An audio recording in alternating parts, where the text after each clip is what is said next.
나눠드린 교재 프린트 첫 번째 내용 보시면은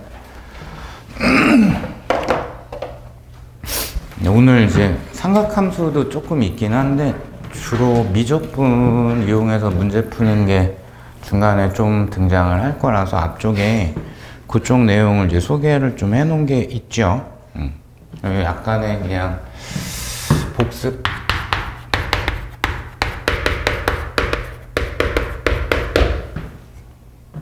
첫 번째로는 이제 물리 정의가 변화율인 경우가 정의인 아이들이 있고, 이때가 이제 평균 변화율이 있을 수 있고 순간 변화율이 있을 수 있다. 평균 변화율은 총 X 변화에 대한 총 Y 변화, 순간 변화율은 요게 미분이 되는 거죠.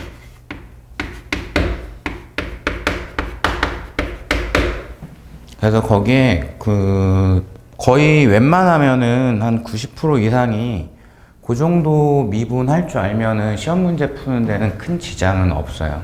그래서 거기에 미분, 변환하는 공식들 총 3개 표현되어 있는데, 뭐 사인, 코사인 어차피 같은 종류니까 최소한 그 정도는 정리하고 계시면 되고, 그 다음에 적분하는 쪽 오른쪽에 있는 거 보시면은 그 적분을 한다라는 건 사실 이제 면적을 구한다라는 거죠. 여기도 어떤 물리량이 y와 x에 대한 곱으로 표현이 될 때가 있는데, 이 아이가 일정한 값이 아니면 x에 대해서 일정한 값이 아니면은 실제로는 적분을 이용을 해서 계산을 좀 해야 된다, 이런 내용이라고 봐주면 되겠죠. 그래서 그 중에서는 이제 당연히 그 x의 n승과 x분의 1 이 두 가지가 제일 많이 나온다라고 생각하시면 돼요. 물론 사인과 코사인도 적분할 수도 있지만 그건 이제 왼쪽에 변환 과정 미분에 대한 거 거꾸로 하면 되는 거기 때문에 그 정도를 이제 봐주시면 되죠. 자, 그리고 이것까지 소개하는 거는 조금 무시하는 것 같아서 약간 미안하긴 한데, 혹시 또 일부는 잘 안 되시는 분도 있을 수도 있으니까, y축이 x에 대한 함수이고 x에 대해 가지고 뭐 그래프가 이런 식으로 그려져 있을 때 이 적분을 구하는 거, 그래서 구간을 a에서 b까지 적분을 구한다. 그럼 요 면적을 이제 구하는 건데, 요때 표현은 인테그랄 a에서 b까지 fx 그래프의 면적을 구할 거다.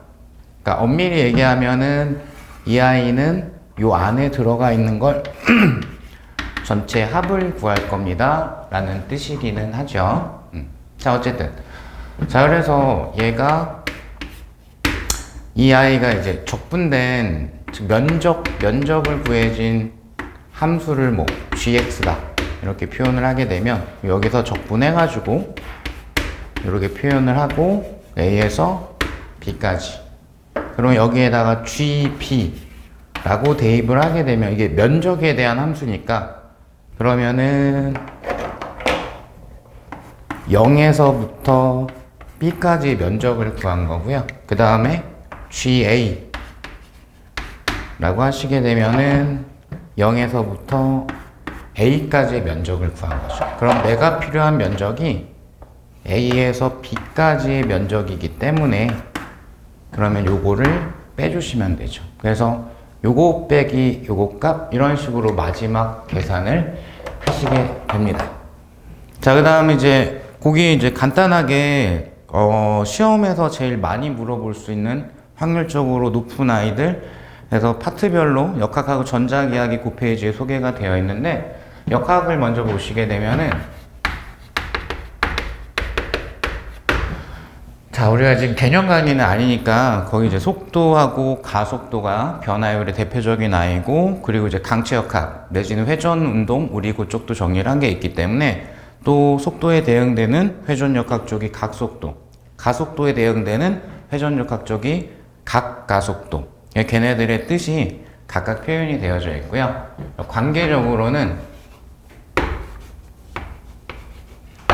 물체의 위치를 시간에 대해서 미분을 해주면 속도 자료가 나오는 거고, 속도를 또 시간에 대해서 미분을 해주면 가속도가 나오고요. 그러니까 미적분은 거꾸로니까 적분을 해주게 되면 가속도를 이용해서 속도 자료를 구할 수 있고, 속도를 또 적분을 해주면 우리가 위치 자료를 구할 수 있다. 이렇게 되겠죠. 물론 이제 회전 운동에 대해서는 위치에 대응되는 게 회전 각도, 그 다음에 여기가 각속도, 여기가 각가속도. 그럼 시간에 대해서 이렇게 변화를 미분을 해주면은 이렇게 오른쪽으로 넘어가고, 또 시간에 대해서 적분을 해주면 왼쪽으로 넘어가는 관계가 되실 겁니다. 자, 그래서 그 정도 살펴보시면 될 것 같고, 그 다음에 충격량이라는 게 표현이 되어 있죠. 충격량이 힘과 시간에 대한 곱으로 정의되는 물리량인데, 이때 물체에 작용하는 R자 힘으로 이 자리가 들어가게 되면은 이 아이가 정리해본 결과에 따르면 운동량 변화량에 해당이 되죠. 여기도 마찬가지. 근데 이쪽이 일정하지 않으면 적분을 해야 된다.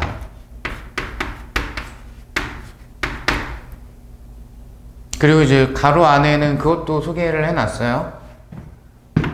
회전 운동도 이런 식으로 접근할 수도 있기 때문에, 그래서 회전 운동에 대한 충격량, 각 충격량이라고 뭐 이름을 붙인다면은 요게 토크와 시간의 곱으로 표현이 될 거고, R자 토크로 요 자리 들어가면은 각 운동량 변화량이 될 거고, 역시 시간에 대해서 요게 일정하지 않으면 적분을 해야 되는 경우가 있을 수도 있고. 자, 그 다음에 아래쪽에 있는 거는 또 1이 있죠. 1. 1이라는 게 힘과 변이의 곱으로 접근을 할 건데, 역시 얘가 일정하지 않으면은 적분을 해서 접근해야 될 경우도 있다. 역시 마찬가지. 그러면 회전 운동만 하고 있다면은 토크와 위치에 대한 거 기호만 바꿔주면 되죠. 그러면 각도에 대한 곱이 요게 1이 될 건데, 얘가 일정하지 않을 수도 있다. 그럼 적분을 해야 되는 경우가 생길 수도 있습니다. 이런 식으로 봐주실 거고, 그리고 이제 그건 쓸게요 그냥. 그리고 기체연력학 같은 경우에는 압력과 부피 변화가 1에 대한 기본 정의이긴 한데, 압력이 일정한 경우가 되게 예외적이죠. 그래서 기체연력학일 때는 주로 면적, 적분으로 많이 접근을 하더라. 이 정도의 내용을 참고해 주시면 되겠습니다. 그리고 연력학 쪽에서 연력학 2법칙과 관계해가지고 엔트로피 변화도 적분을 해야 될 때가 있을 수도 있어요. 엔트로피 변화라는 게 절대 온도분에 출입하는 열 에너지가 기본 식적인 정의인데, 즉 얘가 일정하지 않으면은 이것도 적분을 해가지고 우리가 계산을 해야 될 때도 있습니다. 오늘 한 문제 정도는 보시게 될 거고요. 자, 그 다음에 이제 전자기학 쪽으로 넘어가면은 거기 이제 전하량 구하는 거, 요거는 다른 시험 등에서는 뭐 많이는 아니지만 일부 출제된 게 좀 있기 때문에 요런 거는 좀 하실 수는 있어야 될 것 같기는 해요. 이제 전하가 선이나 면이나 아니면 부피에 대해서 분포를 하고 있을 때 선전하 밀도라는 거 알고 계실 거예요. 선전하 밀도라는 게 길이에 대해서 분포한 전하량, 단위 길이당 분포한 전하를 선전하량이라고 하고, 선전하 밀도라고 하고, 그다음 면전하 밀도를 단위 면적당 전하량, 단위 면적에 있는 전하량을 면전하 밀도라고 할 거고, 그 다음에 부피 전하 밀도,